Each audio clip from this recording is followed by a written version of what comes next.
తండ్రిని గురించి ప్రత్యక్షపరుస్తూ ఒక మాట చెప్పారు. ఏ దేవుడిని అయితే ఎవరు చూడలేదో, ఏ దేవుడి గురించి అయితే ఎవరికి గ్రహించడానికి కూడా సాధ్యం కాదో ఆ తండ్రి గురించి మాట్లాడుతున్నారు. స్పష్టంగా యేసుక్రీస్తు వారు చెప్పిన మాట ఏమంటే, నా తండ్రి చేస్తున్న కార్యము, దేవునికి స్తోత్రం కలుగునుగాక. దేవుని కార్యము దేవుని ప్రజలలో, మన జీవితాలలో తండ్రి కార్యం, ఒక ప్రత్యేకమైన పని తండ్రి మాత్రమే చేస్తున్నారని చెప్పాడు క్రైస్తవుల్లో. ఆయనే మన జీవితాల్లో అడుగుపెట్టారు. దేవునికి స్తోత్రం కలుగునుగాక. ఎవరు సాధారణమైన వ్యక్తి కాదు. చూడండి, ప్రకటన గ్రంథం 5:11 ఒకసారి చదువుకుందాం. ప్రకటన 5:11 రాయబడిన మాట ఏంటంటే, ఎవరు ఈ తండ్రి మన జీవితాల్లో అడుగుపెట్టి మన విషయం ఆయన పరిశీలన చేస్తూ మనలో ఆయన చేస్తున్న కార్యము చూడటానికంటే ముందుగా ఈ తండ్రి ఎవరో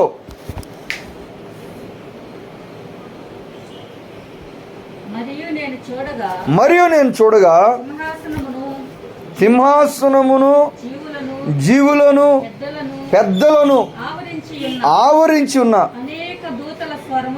అనేక దూతల స్వరం వినబడెను.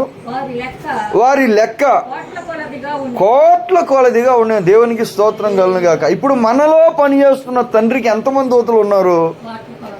కోట్ల కోట్ల కోట్ల అంట. థౌజండ్స్ అపాన్ 10,000s అని ఉంది. వేల కొలది 10,000 కొలది ఆయనకు పరిచారకులు ఉన్నారు. ఆయనకు అంతమంది పరిచారకులు ఉంటే ఆయన కుమారునికి కూడా ఇవ్వలేదు ఆ పని. కుమారుడు లేడా? కుమారుడు ఉన్నాడు. పరిశుద్ధాత్ముడు ఉన్నాడా? పరిశుద్ధాత్ముడు కూడా ఇలా. ఆయనకి ఇవ్వలా, ఈయనకి ఇవ్వలా. చూడండి ఎంత గొప్ప కార్యం ఇది ప్రభునందు ప్రియులారా. తండ్రి తానే తన చేతిలో పెట్టుకున్నాడు ఈ పని. దూతలకు ఇస్తే వాళ్ళు చేసేవాళ్ళు. యేసు ప్రభు వారు కూడా చేసేవారు. ఇచ్చిన పని చేసాడు ఆయన. పరిశుద్ధాత్ముడు కూడా పని చేస్తున్నారు. వాళ్ళకి ఇవ్వట్లా. ఇది సింహాసనం వద్ద ఆసీనుడై ఉండి సమీపించరాని తేజస్సులో నివాసం చేసే తండ్రి మన జీవితంలో కార్యం చేస్తున్నారు. దేవునికి గొప్ప స్తోత్రం చేయాలి మనం. ఏమిటి పని అంటే, వాళ్ళకి ఇవ్వకుండా ఆయన తన చేతిలో పెట్టుకునేంత ముఖ్యమైన పని ఇది. మనం సాధారణమైన మనుషులు, మట్టి చేత చేయబడిన వాళ్ళు. కొంతకాలం ఉంటాం, వెళ్ళిపోతాం. ఉన్నా కూడా మన గురించి ఎవరికి పెద్ద తెలియదు. మనం ఎవరు అని అడిగితే, కొంచెం ఎక్కువ మంది ఉంటే బజార్లో వాళ్ళకి కూడా తెలియదు మనం ఎవరో. మరి అలాంటి సాధారణమైన మన జీవితంలో అసాధారణమైన తండ్రి తానే పని చేయాలని ఆయన చేతిలో పెట్టుకున్న ఈ కార్యం ఎటువంటిది? దేవునికి స్తోత్రం కలుగు. అసలు ఏం పని ఇది? ఎందుకంటే ఎవరికి ఇవ్వట్లా. ఎందుకు ఇవ్వట్లా? మరి వాళ్ళు చేయలేరనా? వాళ్ళు చేయకూడదనా? ఆయనే చేయాలనా? ఆయన మాత్రమే చేయగలడనా? మనకైతే తెలియదు. కానీ తప్పకుండా ఆయన తన చేతిలో పెట్టుకున్నాడు. ఇది మాత్రం మనం అర్థం చేసుకోవాలి. రాజులకు రాజును, ప్రభులకు ప్రభుడును, సైన్యములకు అధిపతి యెహోవా అని ఆయన పేరు. ఆయన ఎవరికి ఇవ్వకుండా ఆయన చేతిలో పెట్టుకున్నాడు ఈ పని. ఏమిటా పని? పని ఏంటంటే, యేసుక్రీస్తులో ఎవరు ఉండాలి, ఎవరు ఉండకూడదు. ఇది ఆయన చేతిలో పెట్టుకున్న పని. నేను ద్రాక్షవల్లిని, నా తండ్రి వ్యవసాయకుడు. అంటే ఒక రైతు చేసే పనితో పోల్చాడు. ద్రాక్ష తీగ యొక్క రైతు, ద్రాక్షవల్లి యొక్క రైతు ఏ పని చేస్తారో వాళ్ళకి ఇది బాగా తెలుసు. ఎందుకంటే వాళ్ళ ప్రాంతంలో అదే పండుతుంది ఎక్కువగా. కాయల్లో ద్రాక్ష శ్రేష్టమైంది, రసం కలిగింది. ఎందుకంటే చాలా తక్కువ తోలు ఉంటుంది దానికి, మొత్తం రసమే ఉంటుంది. ఇంకా ద్రాక్ష కాయల్లో శ్రేష్ఠ రసం. ఫలాలలో శ్రేష్టమైనది దానిమ్మ. ఎందుకంటే చాలా ఎక్కువ ఫలాలు ఉంటాయి దాంట్లో. ఫలాల్లో అది శ్రేష్టమైనది. నూనెలో శ్రేష్టమైనది ఒలివల నూనె. ఎందుకంటే అసలు కొవ్వు లేకుండా పూర్తిగా బలం. సో ఇవి ఆ దేశంలో ఉన్నాయి, వాళ్ళు పండిస్తారు. సో ద్రాక్షవల్లిని తీగలు మీరని మన గురించి చెప్తున్నారు యేసుప్రభువారు. ఆయనకి, మనకి, తండ్రికి. అంటే మన జీవితాలలో తండ్రి ఏం చేస్తారు మీకు తెలియాలి. శిష్యులకు చెప్పాడు ఈ మాట. యేసు ప్రభు వారు శిష్యులకు చెప్పాడు ప్రత్యేకంగా, అందరికీ చెప్పలేదు, జనసమూహాలకి. పబ్లిక్గా కొండ మీద చెప్పిన మాటలు కావు ఇవి.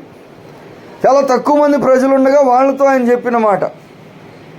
ఇదిగో గ్రహించండి, ఎవరు నాలో ఉండాలి,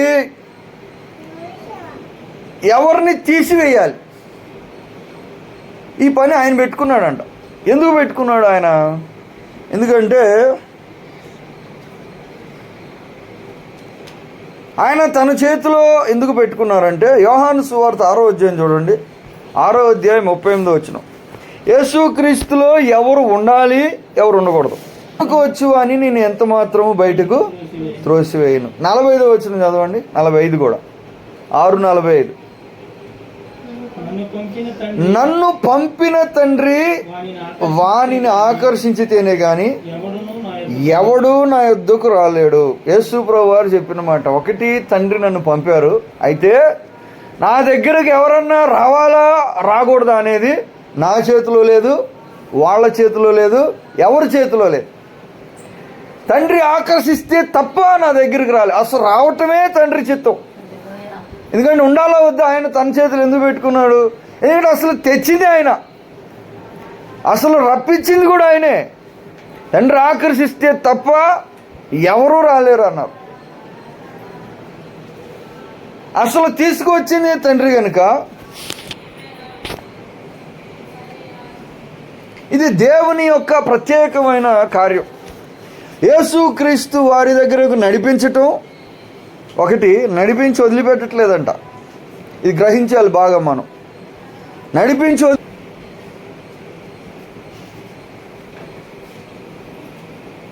సో నడిపించేది ఆయన, లేదా వేరు చేసేది కూడా ఆయనే. ఇప్పుడు ప్రశ్న ఏంటంటే, తీసుకొచ్చిన దేవుడు ఎందుకు తీసేస్తున్నాడు? నడిపించాడంట. నేను రాను అంటే లేదు, నువ్వు రావాల్సిందే అని ఆకర్షించాడంట. యేసు ప్రభు దగ్గరికి వచ్చేలాగా ఆకర్షించాడు ఈయన తండ్రి. ఆకర్షింపబడ్డారు, వచ్చారు. మరి వచ్చిన వాళ్ళను మళ్ళీ ఎందుకు తీసేస్తున్నాడు?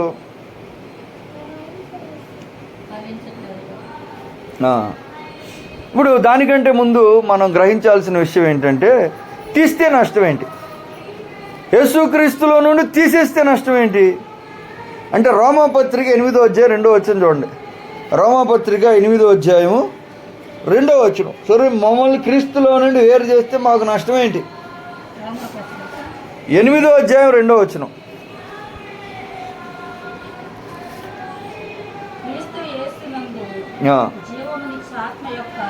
క్రీస్తు యేసునందు జీవము ఇచ్చు ఆత్మ యొక్క నియమము పాప మరణముల నియముండి నన్ను విడిపించను. అంటే క్రీస్తులో నుండి వేరు చేయబడితే నష్టం ఏంటి అంటే, జీవము యేసుక్రీస్తు వారిలో మాత్రమే ఉంది.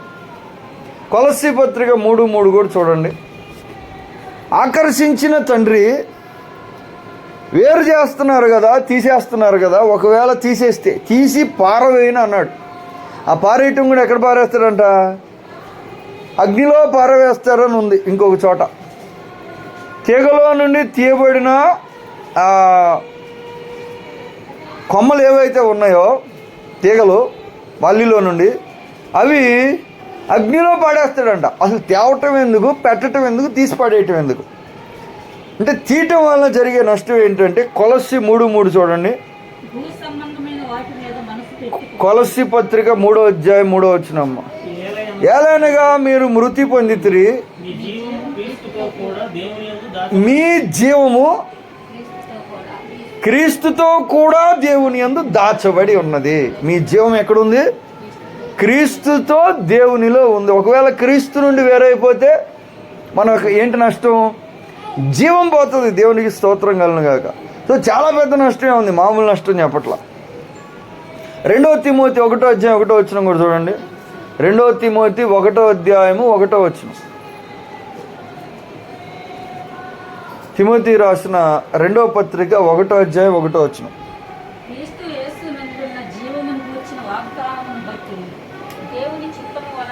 చాలమ్మా. క్రీస్తు యేసునందు ఉన్న జీవము కూర్చున్న వాగ్దానము. సో జీవం ఎక్కడుంది? క్రీస్తులో ఉంది. క్రీస్తు నుండి వేరు చేయబడితే మనకేంటి నష్టం? జీవం ఉండదు. ఇంకా మీలో మీరు జీవం గలవారు కారు అన్నాడు వచ్చి. నాలో జీవము, ఆయనలో జీవం ఉండెను, ఆ జీవము లోకమునకు వెలుగై ఉండెను. సో జీవం అనేది కుమారుడైన యేసుక్రీస్తులో ఉంది. ఆ జీవం పొందటానికి తండ్రి నడిపిస్తున్నారు. మళ్ళా కొంతకాలమేకి తీసి పడేస్తున్నాడు. తీసేస్తే జీవం ఉండదు. ఇంకా చాలా పెద్ద లాస్. అయితే ప్రశ్న ఏంటంటే, ఎందుకు తీసేస్తున్నారు? ఏ వ్యవసాయకుడు కూడా కష్టపడి నాటిన మొక్కని సంతోషంగా తీసేయరు. కలుపుని తీస్తాడేమో కానీ ఏ మొక్క అయితే నాటాడో ఆ మొక్క వచ్చిన తర్వాత ఆ మొక్కను అంత సంతోషంగాను అంత ఏమంటారు అంత ఇష్టంగా తీయటం అనేది కుదరదు. కానీ తీస్తాడంట. తీసి పారవేయను. ఎందుకు తీసేస్తున్నాడు? ఎందుకు తీయటం అంటే స్పష్టంగా ఒక తేవటం, ఆకర్షించటం తండ్రి చేతిలో ఉంది. తీయటం కూడా తండ్రి చేతి. మరి మన చేతిలో ఏం లేదా అంటే ఆ తీర్మానం ఆయన తీసుకుంటాడో లేదో అనేది మన చేతిలో ఉంది. మధ్యలో మన చేతిలోకి వచ్చింది.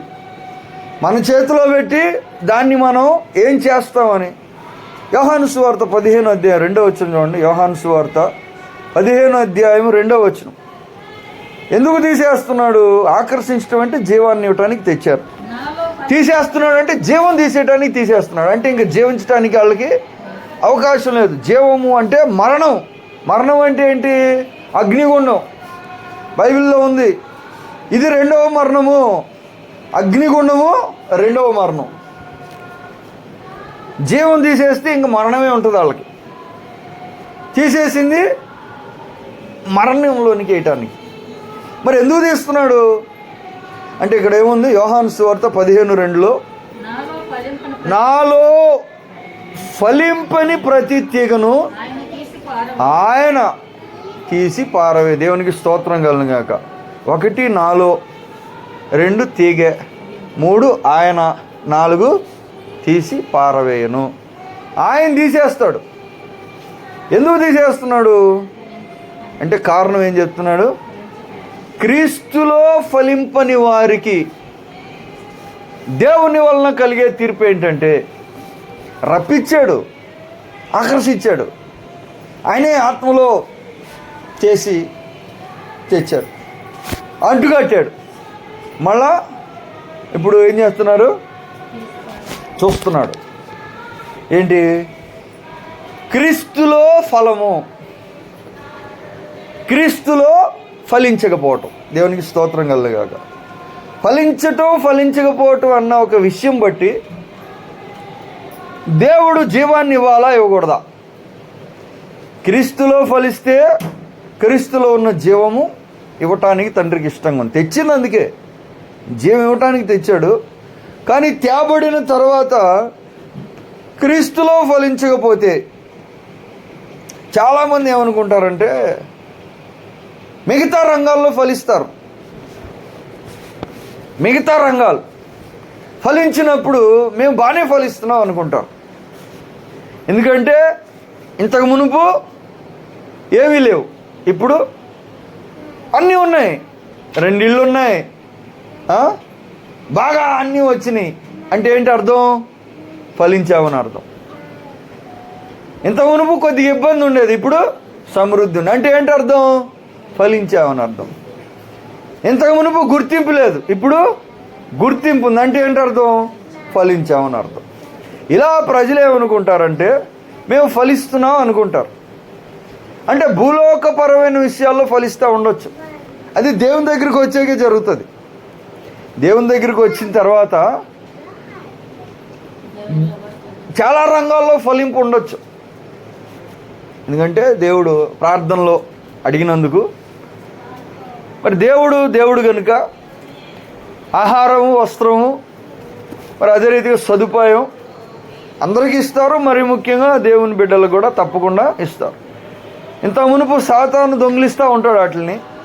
ఇప్పుడు దేవుని దగ్గరికి వచ్చాం కనుక అవి తీయటానికి కష్టం. సాతానికి మనకు నష్టం చేయలేడు. సాతాను దూతలకు ఒక లెక్క ఉంటుంది. ఏం లెక్క అంటే సంవత్సరం అయ్యే లోపల ఇంత నష్టం చేయాలి వాళ్ళు, లేకపోతే వాళ్ళు పోస్ట్ పోద్ది. శక్తి ఉందనుకో, సాతాను శక్తికి అనుమతిస్తుంది. ఈ ప్రాంతంలో ఇదిగో ఈ ఇంటిని భార్యాభర్తలను చీల్చేయి, తర్వాత జబ్బులు పెట్టే, ఇక్కడేమో మొత్తం వస్తువులు తగలబెట్టే, అదిగో అక్కడేమో గొడవలు పెట్టే, ఇలాగ కొన్ని ఉంటాయి పనులు వాళ్ళు చేయటానికి. ఆ పనులు చేస్తే అవి ఉంటాయి, లేకపోతే పోతాయి. కాబట్టి ఆ పనులు చేయటానికి ట్రై చేస్తూ ఉంటాయి. దేవునిలోకి వచ్చినప్పుడు అవి చేయటానికి కుదరదు వాళ్ళ మీద. సో మనకేమవుతుంది, దేవుని దగ్గరికి వచ్చాక ఇంతకు మునుపు ఇబ్బంది ఉంది, ఇప్పుడు ఇబ్బంది లేదు. ఇంత మునుపు సమస్య ఉంది, ఇప్పుడు సమస్య లేదు. ఇంత మునుపు లేదు, ఇప్పుడు ఇది దేవునిలోకి వచ్చే కుదరదు వీళ్ళ మీద చేయటానికి. దూతలాళ్ళు ఉంటారు, దేవుని కంచి ఉంటుంది. కాబట్టి సాతాను ఇంతకు మునుపు లోకంలో నష్టం చేసినట్లుగా దేవుని దగ్గరికి వచ్చిన తర్వాత వాళ్ళ జీవితాల్లో నష్టం చేయటానికి ఉండదు. అప్పుడు వీళ్ళకేమొస్తుంది, ఫలింపు వచ్చేస్తుంది. ఇంత మునుపు బట్టలు లేవు, ఇబ్బంది పడేవాళ్ళం కట్టుకోవటానికి, ఇప్పుడు వెయిటింగ్లో ఉన్నాయి బట్టలు అంటారు. ఇంత మునుపు ఏదో లేదు, ఇప్పుడు బస్తాలు మూటలు వేసేవంటారు. మంచిది, వాస్తవం, దేవునికి స్తోత్రం కలను కాక. ఈ లోకపరమైన విషయాల్లో ఫలింపు అనేది వచ్చింది. మరి అదే ఫలం అనుకుంటారు ప్రజలు. ఇంకేముంది, బాగానే ఉన్నాం కదా. మరి దేవుని ఫలము అదేనా? దేవుడు క్రీస్తులో ప్రజలలో వెతికే ఫలం అదేనా అంటే అది కాదు. ఆరోగ్యం కలిగి ఉండటం, లోకంలో బాగా ఉండటం, సమాధానము సమృద్ధి కలిగి ఉండటం, లేకపోతే నష్టాలు లేకుండా ఉండటం అనేది ఫలింపు కాదు. చూడండి, చాలా ప్రాబ్లం ఉంది ఇక్కడ. దేవుని ప్రజలు అందరూ బాగానే ఉన్నారు. కొద్దిగా వచ్చాక తాతలు తండ్రులు ప్రార్థనలు చేసినప్పుడు కొంత దేవుడు కనికరించి ఏదో ఒకటి వాళ్ళకి జీవనోపాధికి, బతుకు తెరువుకి, ఉద్యోగాలు, పొలాలు, ఆస్తిపాస్తులు, పెళ్ళిళ్ళలో బాగా ఇవ్వటం, బాగా ఉండటం అనేది జరుగుతుంది. ఇది ఫలింపేనా? ఇది ఫలింపు కాదు. క్రీస్తులో మేము ఫలించాము, దేవుని దగ్గరికి వచ్చాక మేము ఫలించామని వీళ్ళు ఆలోచన చేస్తూ ఉండదు. అయితే దేవుడు వెతికే ఫలం అది కాదు. ప్రభునంతులారు చూడండి, దేవుడు వెతికే ఫలం ఏంటంటే ఆ ఫలాలు కాదు. దేవుడు వెతికే ఫలం వేరేదిగా ఉంది. ఫలించాలి. ఏం ఫలించాలి అంటే మారు మనసుకు తగిన ఫలాలు మీరు ఫలించండి. స్టార్టింగ్ ఫలం దేవుడు చెప్పారు. మొట్టమొదటి ఫలం ఏంటి? ఫలాలు కావాలి. ఫలింపకపోతే తీసేస్తాడంట, తీసి పడేస్తాడంట. మళ్ళీ రెండో ఛాన్స్ ఇంకా కష్టమే. తీసాడా కష్టమే. ఎలా కష్టం? తీసి పడేయటం. తీయటం అంత తేలిగ్గా తీయడు, కానీ తీసి పడేసిన తర్వాత మరలా వాళ్ళు అంటుకట్టబట్టం అనేది చాలా కష్టమైన విషయం. ప్రభునందు ప్రియులారు, మరి ఏం కావాలి ఆయనకి? దేవుడు ఆశించిన ఫలం ఏంటంటే మారు మనసుకు తగిన ఫలం. అంటే నిజంగా మీరు కానీ మనసు మార్చుకుంటే దానికి తగిన ఫలాలు మీరు ఫలించండి. యేసు ప్రభు అదే చెప్పాడు, యోహాను కూడా అదే చెప్పాడు. ఏమిటా ఫలం?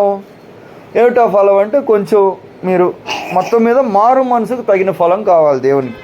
ఇది మొదటి విషయం, గుర్తుపెట్టుకోండి. మేము బాగున్నాం, పర్వాలేదు అంటే ఏ విషయంలో పర్వాలేదు? తీగ అంటుకట్టబడిన తర్వాత అది పచ్చగా ఆకులు పెద్ద పెద్దగా వచ్చి అది తీగ ఇట్లా పాకి పైకి వెళ్ళిపోయింది, 3 అంతస్తులు వెళ్ళిపోయింది అనుకో.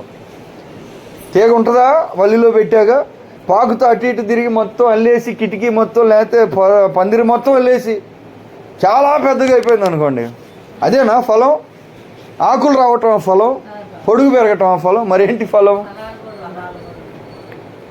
ఇంకోటి ఏదో ఉండాలి. ఆకులకు వేరుగా, అది ఎదిగి ఫలించటానికి వేరుగా ఇంకోటి ఏదో ఉండాలి. ఏంటో మనకు తెలియాలి. లేకపోతే తీసేస్తాడంట. ఇది తండ్రి చేసే పని. తండ్రి చేస్తే ఎవరు కూడా, యేసు ప్రభు ఏం చేయలేరు, పరిశుద్ధాత్ముడు అందుకే యేసు ప్రభు కూడా అందుకే కనపడి ఒకరోజు సొలొమోన్తో చెప్పాడంట, నా కుమారుడా సొలొమోన్, నీకు జ్ఞానం ఇచ్చాను, నీకు ఐశ్వర్యం ఇచ్చాను, నీకు కీర్తి ఇచ్చాను, నీకు 1000 మంది భార్యలను ఇచ్చాను, ఎవరికి లేనంత నీకు ఇచ్చాను, కానీ నువ్వు జాగ్రత్తగా ఉండకపోతే వార్నింగ్ ఇచ్చాడు. అంటే ఏం చెప్పాడు? ఇవన్నీ నేను ఇచ్చినవి, నువ్వు ఇవ్వాల్సినవి నాకు వేరుగా, నేను ఇచ్చినవి వేరు, నువ్వు ఇవ్వాల్సినవి వేరు. ఎవరు ఇచ్చారు? నేను ఇచ్చాను నీకు. నీకు ఇచ్చిన ఇదన్నీ ఎవరు ఇచ్చారు? నేను ఇచ్చినవి. నువ్వు ఇవ్వాల్సింది నా దగ్గరికి రావట్లేదు అన్నాడు దేవుడు. నువ్వు ఇవ్వాల్సింది రావట్లా, నేను ఇచ్చింది ఇది. నువ్వు ఇవ్వాల్సింది నా దగ్గర కనిపించాడు. స్టార్టింగ్లో గుర్తుపెట్టుకో, మీ అన్న రాజు అవ్వాలి, వాడిని తీసి నేను ఎక్కించాను.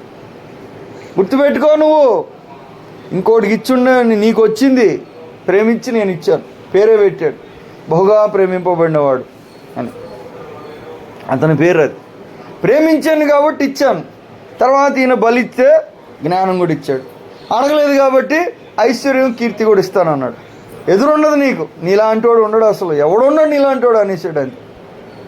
కానీ కనపడ్డాడు ఒకరోజు యేసు ప్రభు. నా కుమారుడా నువ్వు బాగిన అన్నాడు. ఏంటి? తండ్రి దగ్గర నీది బాగలేదు. వార్నింగ్ ఇచ్చాడు యేసు ప్రభు. పరిశుద్ధాత్ముడు కూడా వచ్చి చెప్తాడు, చూపిస్తాడు దర్శనంలో. ఏంటి? ఆకు ఎగిరిపోతూ ఉంటుంది, ఎండుటాకు తుఫాన్లో ఎగురుతూ ఉంటుంది.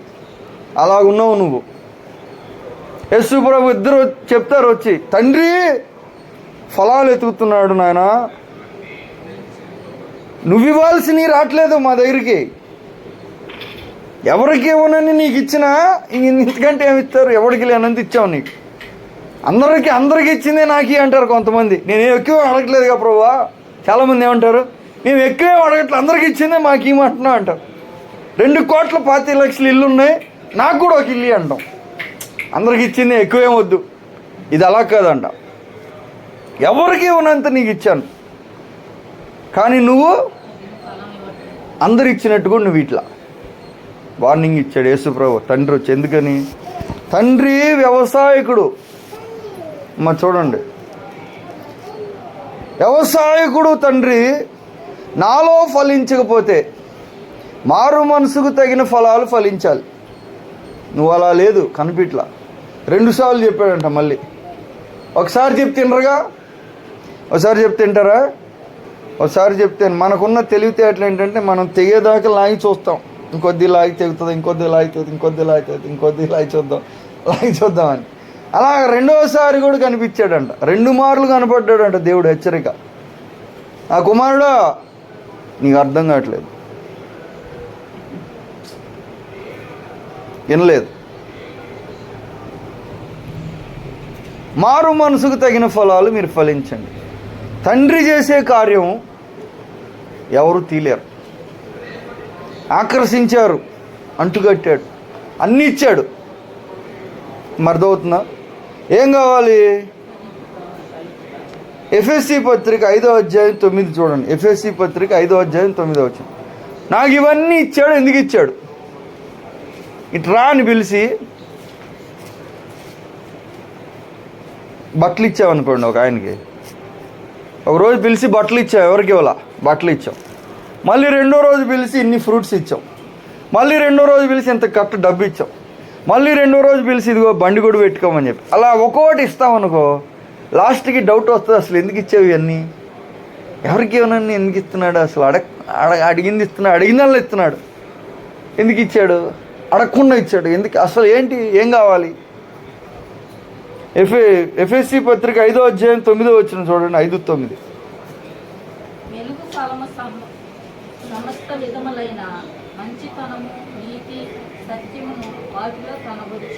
దేవునికి స్తోత్రం కలుగును గాక. ఏంటంట? మారు మనసుకు తగిన ఫలము, అదొకటి. ఇంకేముంది? వెలుగు ఫలము. వెలుగు ఫలం అంటే వెలుగు వలన కలిగే ఫలం. వెలుగు ఒక మనిషిలో ఉంటే, ఒక మనిషిలో వెలుగుంటే ఆ వెలుగు మనిషిలో ఉండటం వల్ల మనిషిలో కలిగే ఫలం. మనం ఫలాలు ఉన్నాయని అనుకునేది వేరు. అక్కడ దేవుడు, మనం ఆకులు ఫలాలు అనుకుంటున్నాం. ఆకులు మనం ఫలాలు అనుకుంటాం. అదే మన చెట్టుకు మాత్రం ఆకులు ఫలాలు అనుకోం. మనం నాటిన చెట్లకి ఏమనుకుంటాం? మనం చెట్టుకి ఆకేదో ఫలం ఏదో మనకు తెలుసు. కానీ దేవుని దగ్గర మనం ఏమనుకుంటాం? మన జీవితంలో మాత్రం ఆకులే ఫలాలు అనుకుంటాం, రెమ్మలు కొమ్మలు ఫలాలు అనుకుంటాం. వెలుగు ఫలము సమస్త విధములైన మంచితనము, నీతి, సత్యమును వాటిలో కనబడుతున్నది. ఏం కావాలి? నీలో సత్యం కనపట్లేదు అన్నాడు అనుకో, సత్యమేది నీలో, నిజమేది? వెలుగుంటే ఇది కనపడాలి. అబద్ధమే ఉందనుకోండి,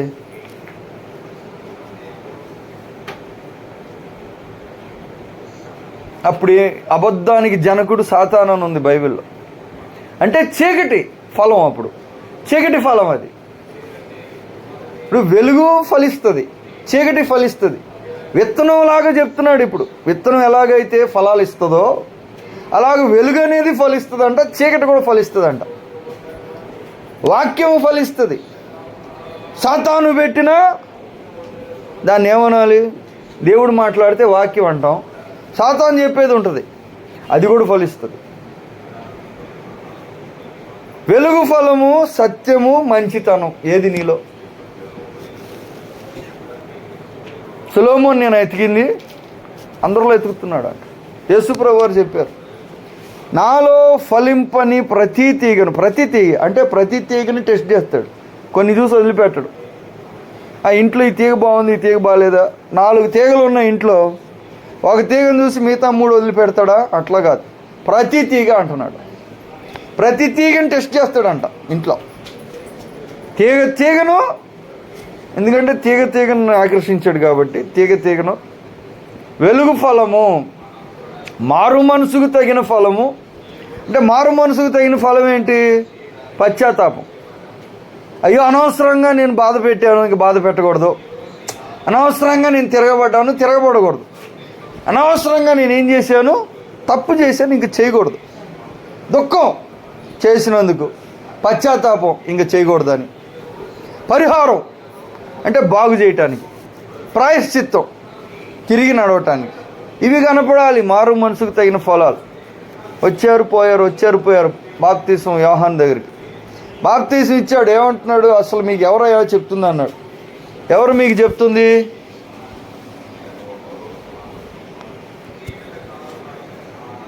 మీకు చెప్పింది ఎవరు అన్నాడు. అసలు మారు మనసుకు తగిన ఫలాలు మీరు ఫలించండి. ఊరికే నా దగ్గరికి వచ్చిపోతే ఉపయోగం ఏముంది? బాప్తీసం తీసుకుంటే ఉపయోగం ఏముంది? ఫలాలు కావాలి. మారు మనసుకు తగిన ఫలం. వెలుగు ఫలం, దేవుడు వెలుగై ఉన్నాడు, దేవుని దగ్గరికి వచ్చావు. ఆ వెలుగు మనలో ఏముండాలి?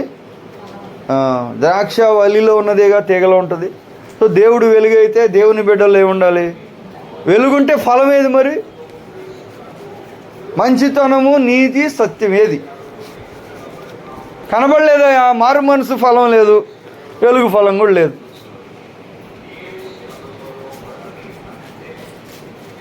ఫిలిప్పి 1:10 చూడండి. సరే పోనీ అది లేదు ఇది లేదు. ఫిలిప్పి పత్రిక 1వ అధ్యాయం 10-11. ఆయన నీతి ఫలములతో నిండి కొనిన వారై యేసుక్రీస్తు వలన అయిన నీతి ఫలములు. యేసుక్రీస్తు వలన ఇప్పుడేముంది? నీతి ఫలం, మారు మనసుకు తగిన ఫలం, వెలుగు ఫలం. క్రీస్తు వలన ఒకవేళ మీకు నీతి వస్తే, అంటే యేసుక్రీస్తునందు విశ్వాసం వలన నీతి మీకు వస్తే, ఎందుకంటే విశ్వసించడం వల్ల నీతి కలుగుతుంది. అంటే దేవుని దృష్టిలో వాళ్ళు నీతిమంతులుగా కనబడతారు. క్రీస్తు వలనైన నీతి ఫలములతో నిండుకొనిన వారై క్రీస్తు దినము నిష్కపటులు నిర్దోషులు కావాలని ప్రార్థించున్నాను. నీతి ఫలాలతో నిండుకుంటే ఏమైపోవాలి? నిష్కాపట్యం ఉండాలి, కపటం ఉండకూడదు. నిర్దోషులుగా కనపడాలి. ఇది దేవుడు కోరిన ఫలం. నాలో ఫలింపను ప్రతి తీగ దేవుడు చూస్తున్నారు, తండ్రి చూస్తాడు. ఇది గ్రేడింగ్ మనుషులు చేసేది కాదు, దేవదూతలు కూడా చేసేది కాదు. ఎవరు చేస్తున్నారు గ్రేడింగ్? ఎవరు చేస్తున్నారు? తండ్రి ఫలాలు వెతుకుతున్నాడంట. నీతి ఫలము ఉందా పోనీ? మారు మనసు ఫలం, వెలుగు ఫలం, నీతి ఫలం. సామెతల గ్రంథం 11వ అధ్యాయం 30 చూడండి. సామెతలు 11:30. దేవుడు మనల నుంచి కొన్ని ఆశిస్తున్నాడు. మనం చాలా ఆశించాం, దేవుడు ఇచ్చారు.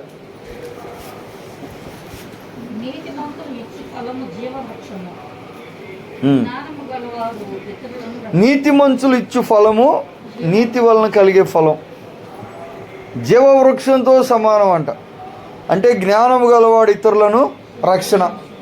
నీతి వలన కలిగేది ఏంటి? నిష్కాపట్యము, నిర్దోషత్వం, రక్షణ నీ వలన కలుగుతుందా? మనం ఇవ్వాల్సినవి. తీగ ఏం చేయాలి? నీళ్లు తీసుకోవాలి, ఎరువు తీసుకోవాలి, ఇంకా దానికి కావాల్సిన బలం తీసుకోవాలి, ఏమేం కావాలో అది తీసుకోవాలి. తీసుకొని ఏం చేయాలి? తీసుకుంటానే ఉండి తిరిగి ఇవ్వలేదు అనుకోండి, ఏమైపోద్ది?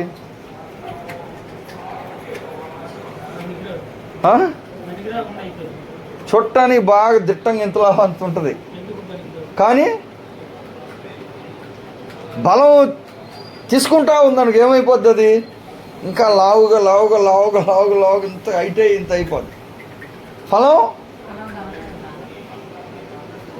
లేదనుకోండి, దానికి ఒక పేరు పెట్టారు, ఫలం లేకపోవటం అంటే నిష్ఫలము అయిపోద్ది.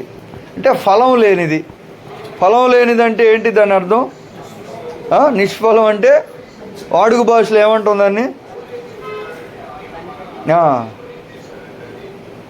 పనికిరానిది అంటే ఏంటి? పనికిరానిది అంటే ఏంటి? తెలుగులో ఇంగ్లీష్లో ఏమంటారు దాన్ని? పనికిరాని దాన్ని ఏమంటారు అమ్మ? దాన్ని ఎక్కడ వేస్తాం? వేస్ట్ని మన ఇంట్లో వేస్ట్ ఉంది అనుకో, దాన్ని ఏం చేస్తాం? పనికిరాని దాన్ని ఏం చేస్తాం? చెత్త బొట్టు ఉంటుంది ఒకటి, తీసుకెళ్ళి దాంట్లో వేస్తాం. ఇవ్వాల్సింది తిరిగి ఇవ్వకపోతే, అంటే మనం ఇవ్వాల్సినవి కొన్ని ఉన్నాయి, ఇది బాగా అర్థం చేసుకోండి. ఫలం అనేది కోరుకుంటున్నాడు దేవుడు. ఏం ఫలం?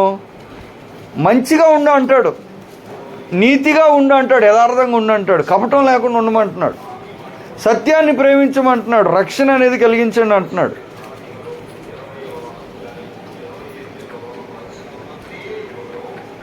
గలతీ పత్రిక 5వ అధ్యాయం 22, 23 చూడండి. గలతీ పత్రిక 5వ అధ్యాయం 22, 23, 24. ఫలాలు ఎన్ని రకాలుగా ఉన్నాయి అసలు? ఒకటే చెట్టులో ఇన్ని రకాలైన ఫలాలు ఉన్నాయి యేసుక్రీస్తులో. గలతీ 5, 22 నుంచి 24.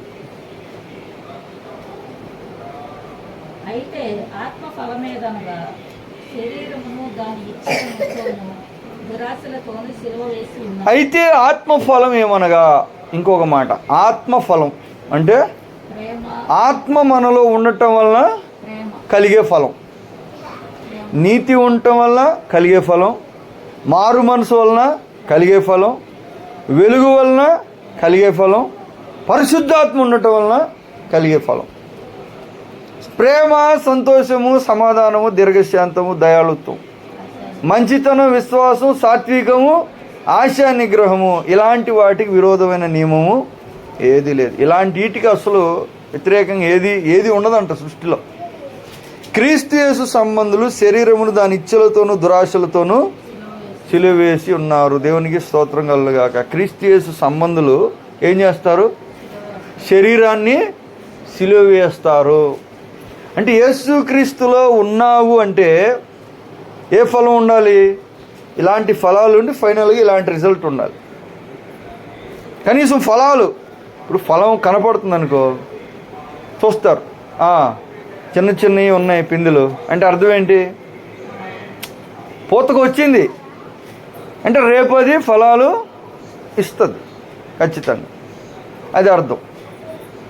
దేవుని చూడండి, ఇప్పుడు ఆత్మఫలం, పరిశుద్ధాత్మ మనలో ఉంటే మనలో ఉండాల్సిన ఫలాలు దేవుడికి కావాలి. ఆయనకి ఏం కావాలి? ఫలాలు కావాలి. అవి పరలోకంలో ఫలించే ఫలాలు, భూమి మీద మనుషుల జీవితంలో యేసుక్రీస్తులో ఉన్నవారిలో దేవుడు వెతుకుతున్న ఫలాలు. నాలో ఫలింపెను ప్రతి తీగను. ఈ ఫలాలు, ఇలాంటి ఫలాలు ఏవీ లేకుండా ఉంటే ఏం చేస్తారు తండ్రి? ద్రాక్షవల్లి వ్యవసాయకుని ఆపలేదు కదా. మొక్క ఒక కొమ్మని నేను నరికేస్తానంటే రైతును ఆపగలదా? మొక్కేం చేయలేదు. రైతు కావాలంటే అంటుకట్టచ్చు, లేదా కత్తిరించి తీసి పడేయచ్చు. ఆ కాండం ఏమి చేయలేదు. అలాగే యేసు ప్రభువారు నేనేం చేయలేనయ్యా అంటున్నారు. నన్ను ఏం చేయమంటావు? ప్రార్థన చేస్తాం, యేసు ప్రభువా నీ నామములు ఏది అడిగినా మాకు ఇస్తా అన్నావు కదా అంటే ఆ ఇస్తాను ఇది నేను ఇవ్వలేను, ఇది నా చేతి, ఇది నా దగ్గర లేదు. ఇది ఎవరి దగ్గర ఉంది? ఇది తండ్రి దగ్గర ఉంది. దేవునికి స్తోత్రం కలుగును గాక. తీసి పారేస్తాడంట. అంటే క్రీస్తులో ఉన్న జీవము నుండి వేరు చేస్తాడు ఫలం లేకపోతే. ఫలం ఉంటే అసలు తీయడంట. ఫలం ఉంటే తీయడు, ఫలం లేకపోతే తీస్తాడు. చూడండి, ఇప్పుడు దేవుని దగ్గరికి వచ్చాం, ఎన్ని రోజులకు తీస్తాడు? పోనీ ఇదొక డౌట్, ఎన్ని రోజులకు తీస్తాడు? ఇన్ని రోజులకు తీస్తాడని చెప్పడానికి అయితే లేదు. కానీ బైబిల్ యేసు ప్రభు వారు ఒక ఉపమానం చెప్పాడు. ఏం చెప్పారంటే, 3 సంవత్సరాలు నేను దీనికి ద్రాక్షావళిలో ఉన్న ద్రాక్ష తోటలో అంజూరపు చెట్టు నాటాను, దానికి కంచేసి, దానికి నారు పోసి, దానికి నీరు పోసి, దానికి ఎరువేసి, దానికి పాదు చేసి నేను ఇవన్నీ పెడితే ఇది ఎందుకు ఫలించలేదు అన్నాడు. వాళ్ళిద్దరి మధ్య మాట్లాడుకుని యేసు ప్రభు ఉపమానంగా చెప్పారు. వ్యవసాయకుడు, తర్వాత యజమాని, తోటమాలి, యజమానుడు. ఆ మొక్క గురించి మాట్లాడిన ఉపమానం మనం చూస్తే 3 ఏళ్ళు చేశాను, ఫలం రాలేదు అని, స్థలం ఎలా వ్యర్థమైపోవాలి అన్నాడు. ఏమన్నాడు? ఎందుకు వేస్ట్ అయిపోవాలి అంటే, తోటమాలి ఏమన్నాడు, ఇంకొక సంవత్సరం అయ్యా అంటే ఎన్ని ఏళ్ళు? 3-4 ఏళ్లలో ఏం రావాలి? 3-4 ఏళ్లలో ఫలం అనేది ఏదో ఒకటి చూపించాలి ప్రభునందు ప్రియులారా. 3-4 ఏళ్లలో ఫలం కానీ చూపించకపోతే, అంటే బైబిల్లో ఇంతకాలం లేదు, కానీ ఉన్న ఉపమానాలను బట్టి నాకు అర్థమైన విషయం చెప్తున్నా. ఎందుకంటే బుద్ధి కలిగిన కన్యకలు, బుద్ధి లేని కన్యకలు అనే ఫస్ట్ నుంచి మాట్లాడుతున్నాడు. ఫస్ట్ కన్యకలని, తర్వాత బుద్ధి లేని వాళ్ళు, బుద్ధి కలిగిన వాళ్ళు అనలా. ఫస్ట్ నుంచి ఒకటే మాట అంటున్నాడు. ఫస్ట్ నుంచి బుద్ధి కలిగిన వాళ్ళు, బుద్ధి లేని వాళ్ళు అంటున్నాడు. స్టార్టింగ్లోనే బుద్ధి ఉందా బుద్ధి లేదో తేలిపోయింది. స్టార్టింగ్ నుంచి తేడా కనపడుతుంది, మధ్యలో రాలా. ఎందుకంటే ఇక్కడ ఫలాలు 3-4 ఏళ్ల కల్లా ఫలించడం స్టార్ట్ అవ్వాలి. లేదా ఒక ప్రశ్న ఏంటి? ఏమడుగుతాడు ప్రశ్న? ఎందుకు భూమి అర్థమైపోవాలి అంటున్నాడు. భూమి ఎందుకు అర్థమైపోవాలి? మీలో చేయబడిన అద్భుతాలు సొదొమ గొమొర్రాలో చేస్తే ఈ పాటికి గోని పట్టు కట్టుకుని రక్షణ పొంది, అయ్యో కొరాజిన్, అయ్యో బెత్సైదా అన్నాడు. నీలో చేయబడిన అద్భుతములు అక్కడ కానీ చేస్తుంటే అసలు ఎప్పుడో వాళ్ళు మారేవాళ్ళు. నీకు ఇచ్చినంత ఛాన్స్, నీకు ఇచ్చినంత అవకాశం, నీకు ఇచ్చినంత కృప, నీ కోసం నేను చూసినంతగా ఎదురు ఇంకొకటి కోసం చూస్తుంటే అనిపించుకున్నారు వాళ్ళు. ఎందుకని? ఫలం లేదు. తోటమాల అన్నాడు, ఇంకో సంవత్సరం ట్రై చేద్దామయ్యా. అర్థమవుతుంది. ఇప్పుడు దేవుని దగ్గరికి రావటం ఒక ఎత్తు, దేవునిలో నిలిచి ఉండటం ఇంకోటి. వస్తారు చాలామంది, వేల మంది రావచ్చు, లక్షల మంది రావచ్చు. ఉండాలో ఉండకూడదో డిసైడ్ చేసే టైము తండ్రి చేతిలో ఉంటుంది. అది పోతారు చాలామంది. బాగానే వచ్చారు మీరు అంటారు, మేము అంటాం ప్రార్థనకు బాగానే వచ్చారండి, కొత్తలో బాగానే వచ్చారు. ఎంతమంది ఉన్నారు తెలుసా మీ ఊర్లో ప్రార్థనకు వచ్చిన వాళ్ళు? మీరు రాక ముందు తరం నుంచి వస్తున్నారు. మళ్ళీ ఎంతమంది ఉన్నారు ఇప్పుడు? లేరు. చెప్తారు, కుప్రావరు వెళ్ళేవాడిని, డ్రమ్ము కొట్టాము ఒకళ్ళు, పాటలు పాడాము ఒకళ్ళు, మా ఇంట్లో మీటింగ్ పెట్టామని ఒకళ్ళు, ఏమేమో చేశారు. ఎందుకు చేసి? తండ్రి ఆకర్షించాడు, చేశారు.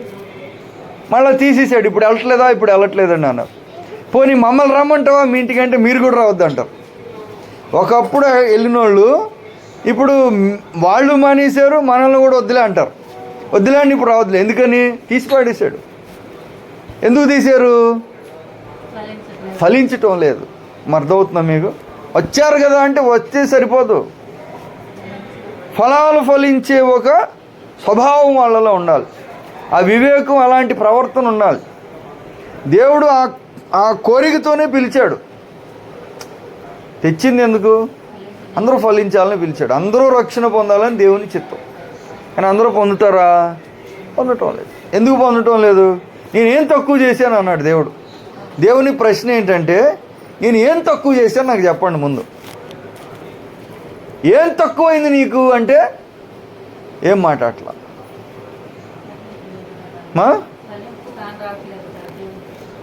మరి తీసుకున్నప్పుడు తిరిగి ఎందుకు ఇవ్వట్లేదు అంటే, నీకేమో సాతానికి ఇస్తామంటే, ఫలాలు నీకేమో మేము సాతానికి ఇస్తామంటే అది అది న్యాయం కాదు. అది న్యాయమేనా? అది న్యాయం కాదు. సో కొంతకాలం అయిన తర్వాత తీసేస్తాడు తండ్రి. ఒకసారి తీసేసిన తర్వాత మరలా అంటు కట్టుబడుట చాలా కష్టమే. ప్రభునందు ప్రియులారా, దేవుని దగ్గరికి వచ్చి రుచి చూసిన తర్వాత జాగ్రత్తగా ఫలాలు ఫలించాలని ఒక మరి అవకాశం దేవుడు కనికరం కలిగిన దేవుడు కనుక ఎంతకాలం అయినా ఇవ్వచ్చు దేవుడు. కాకపోతే ప్రాబ్లం ఏంటంటే, దేవుడు ఇస్తారు కానీ మనుషులు ఇక తీసుకోరు దాన్ని. స్టార్టింగ్లో వచ్చి కానీ వెంటనే తొందరగా ప్రారంభ దినాల్లో కొన్ని ఫలాలు కానీ ఫలించకపోతే తర్వాత దేవుడు ఇంకా 30 సంవత్సరాల అవకాశం ఇస్తాడు. ఇవన్నీ సంఘాలు నిండిపోతున్నాయి. ఎన్ని సంవత్సరాలు తెలుసా? వీళ్ళు ప్రార్థన మొదలెట్టి 100 ఏళ్ళు దాటిపోతుంది. ముత్తాతల నుంచి వస్తుంది, ఇప్పుడు కాదు. వీళ్ళు చిన్నప్పటి నుంచి వెళ్తున్నారు. కొంతమంది మా వాళ్ళు చిన్నప్పటి నుంచి వెళ్తున్నారు. మా వాళ్ళు ఇప్పటికి ముసలోళ్ళు అయిపోయారు. మొత్తం జుట్టు తెల్లగా అయిపోయి మొత్తం పళ్ళు కూడా ఊడిపోయినాయి. చిన్నప్పటి నుంచి వెళ్తున్నారు. ఇప్పుడు వయసు మొత్తం అప్పటి నుంచి వెళ్తున్నారు. దేవుడు అవకాశం ఇస్తున్నాడు. మరి ఫలాలు ఉన్నాయా అంటే కష్టమే. ఫలాలు ఏమి కనిపించటంలా. ఎందుకు కనిపించటంలా? స్టార్టింగ్లోనే వాళ్ళు కానీ ఫలించే ఒక మనసు లేకపోతే చాలా సమయం దేవుడు ఇస్తారు. దేవుడు ఏం తీడు, ఇస్తాడు. మారితే మంచిది అన్నట్టు.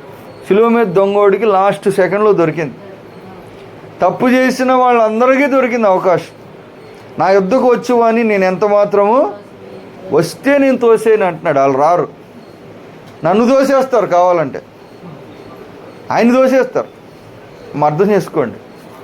వ్యవసాయ దేవుడు చేస్తున్న పని ఆయన చేతిలో పెట్టుకున్నాడు. మనుషులు ఒకటి ప్రభు దగ్గరికి తేవటం, అన్నీ ఇచ్చి చూడటం. ఏం చేస్తారు? ఫలించారా? సరే, యేసు ప్రభు యోహాను ఇదే చెప్పారు. గొడ్డలి చెట్ల వేరున పెట్టబడి ఉంది. గొడ్డలు ఎక్కడ పెట్టారంట?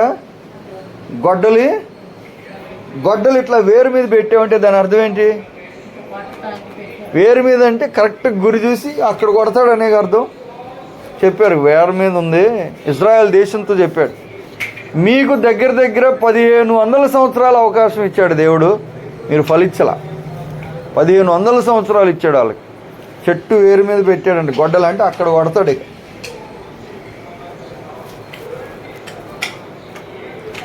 దేవుని ఫలం, దేవుని అవకాశం ఉంటుంది కానీ మనుషులు తీసుకోరు.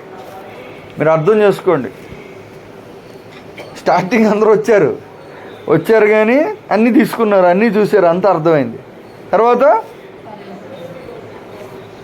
ఇప్పుడు ఉంటాయి కానీ ఇంకా వెళ్ళే కొద్ది ఏమైపోతారు? వెళ్ళే కొద్ది కఠినమైపోతారు. ఇంకా కఠినంగా అయిపోతారు అన్నమాట. తీసేసినట్టే. రెండవది ఏంటంటే, మళ్ళీ చూడండి, యోహాను సువార్త 15:2 ఫలించని తీగను తీసి పారవేయను. సో ఇది చాలా డేంజరస్ మాట నాకు తెలిసి బైబిల్ మొత్తంలోని.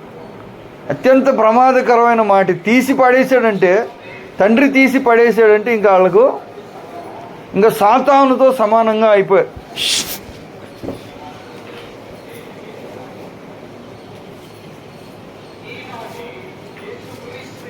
యోహాను సువార్త 15:2 చూడండి. ఇప్పుడు 15:2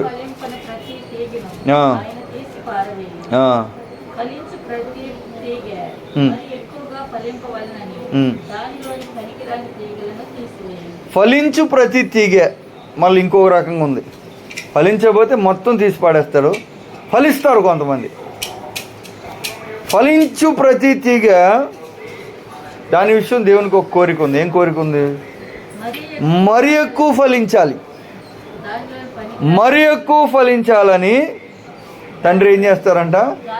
దానిలోని పనికిరాని తీగలను తీసేస్తారు. అంటే కొంత కటింగ్ ఉంటుంది. ఇప్పుడు ఏముంటుంది? కటింగ్ అనేది ఉంది. ఇప్పుడు దేవుని దగ్గరికి వచ్చిన బిడ్డలు ఫలిస్తున్నారు. దేవుడికి ఒక ఆశ ఉంది. ఏంటి? ఏ ఫలాలు అయితే ఫలిస్తున్నాయో అది బాగా ఫలించాలి. ప్రార్థన ఉందా? చాలా అసాధారణమైన స్థాయికి వెళ్ళాలి ప్రార్థన, దేవుని కోరిక అది. విశ్వాసం ఉందా? చాలా హై లెవెల్కి వెళ్ళాలి విశ్వాసం, అది బాగా ఫలించాలి. ఫలించు ప్రతి తీగ మరి ఎక్కువ ఫలించాలని. అంటే 5 ఏళ్ళు ఎంత ఫలం ఉందో 10 ఏళ్ళకి అంతే ఫలం అంటే దేవునికి ఇష్టం లేదు. 5 ఏళ్ళకు ఉన్న ఫలం 10 ఏళ్ళకి ఏమైపోవాలి? డబల్ అయిపోవాలని దేవుడు కోరుకుంటాడు. ఫలించు ప్రతి తీగని కత్తెర తీసుకుంటాడు. కత్తెర తీసుకుని ఏం చేస్తారంట, దాన్ని చూస్తాడు తీగ మొత్తం, ఇక్కడ ఏదైనా ఫలం ఉందా? ఏమీ లేదు, ఓకే కటింగ్. అంటే పనికిరాని ఏమేమి ఉన్నాయో, ఫలించే తీగలో పనికిరాని ఉన్నాయి అయినా ఫలించేది. కానీ దేవుడు వాటిని విడిచిపెట్టరు. అంటే మన లైఫ్లో ఏం చేస్తారంటే ప్రూనింగ్ అంటారు. ప్రూనింగ్ అంటే ఏంటి? తెలుగులో ఏమంటారంటే కత్తిరింపు అంటారు. రైతు ఏం చేస్తాడంటే మొక్కను ఏం చేస్తాడు, ఇంకా అక్కడ ఫలం లేకపోతే ఇంకా దాన్ని అక్కడ ఆకులు ఉంచడానికి లేదు, కట్ చేసి పడేస్తాడు. ఫలించు ప్రతి తీగ మరి ఎక్కువ ఫలించాలని పనికిరాని తీసేస్తాడు. ఇప్పుడు మనమేమంటామంటే ఎందుకు కత్తిరిస్తున్నాడు అంటాం. అది పనికొచ్చే కత్తిరిస్తున్నాడా, పనికిరాని కత్తిరిస్తున్నాడా? మరి పనికిరాని దానికోసం ఎందుకు వాదిస్తున్నావు నువ్వు? పనికిరాని ఉంచాలని. పనికిరాంది కావాలంటే నువ్వు పనికిరాంది కావాలంటే అర్థం ఏంటి? పనికిరాంది అంటుంటే పనికిరాంది ఉంచాలంటే మనం ఏమవుతున్నప్పుడు పనికిరాంది కావాలంటే మనం ఏమన్నప్పుడు పనికిరాంది కావాలి నీకు. పనికిరాంది ఎందుకు తీసేస్తున్నాడు అంటే పనికిరాని ఉంచాలా? మరి పనికిరానిగా కోరుకున్నాం అంటే మనం ఏమైనప్పుడు అసలు అది పనికిరాని తీసేస్తున్నాడు, తప్పేం కాదుగా. సో పనికిరానివి కొన్ని ఉంటాయి మనలో, అది దేవుడు ఇది అవసరం లేదు నీ జీవితంలో. అనవసరంగా దానికి టైం ఇస్తున్నావు, అనవసరంగా దానికి బలం ఇస్తున్నావు, నీవు అనవసరంగా దాని మీద ప్రేమ పెడుతున్నావు, నీవు అనవసరంగా దానికోసం నువ్వు ఆలోచన చేస్తున్నావు, అది పనికిరాదు. కాబట్టి ఏం చేయాలి? కట్ చేసేస్తాడంట. మరి ఎక్కువ ఫలించాలంట. ఫలించాలి, ఎక్కువ ఫలించాలి.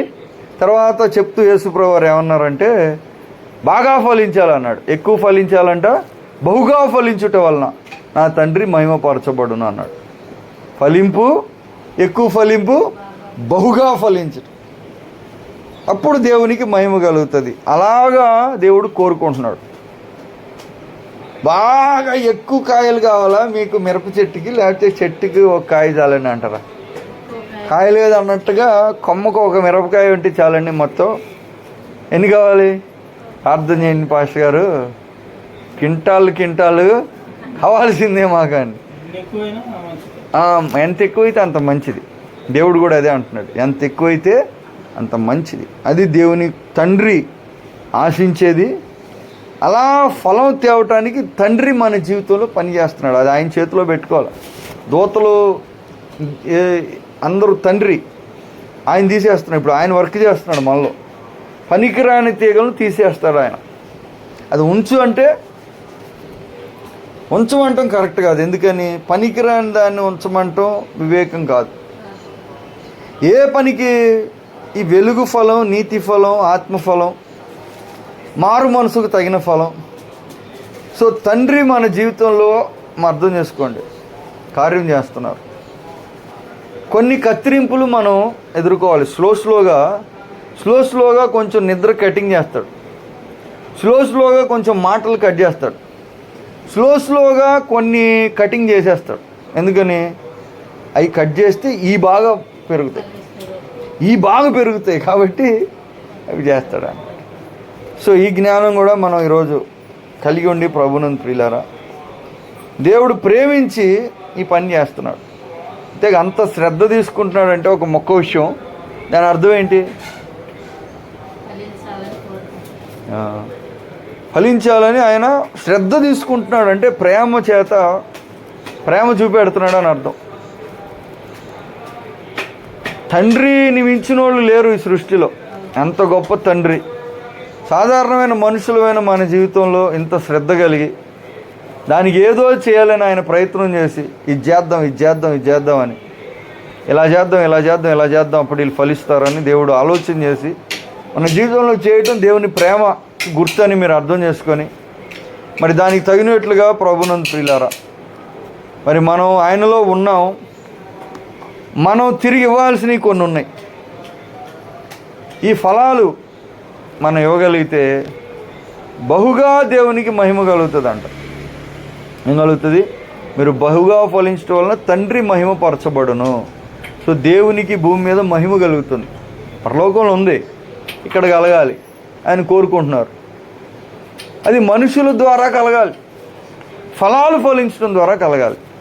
ఇది దేవుని ఆలోచన మన జీవితంలో. కనుక ఈరోజు ప్రభునందు ప్రియులారా, విన్నయ మాటలను బట్టి ఒకవేళ దేవుడు ఏదైనా తీయాలని మన జీవితంలో ఆలోచన చేస్తూ ఉంటే దానిని మనం ఇంకా పట్టుకొని మరి తీయకుండా ఉండటానికి ప్రయత్నం చేస్తూ ఉంటే, ఈరోజు ప్రభునందు ప్రియులారా, మనం బహుగా ఫలించటానికి అది ఆటంకం అని జ్ఞాపకం చేసుకోండి. పనికిరాని తీగలుగా ఒకవేళ దేవుడు మనల్ని ఎంచే పరిస్థితి మన జీవితంలో ఉండకూడదు.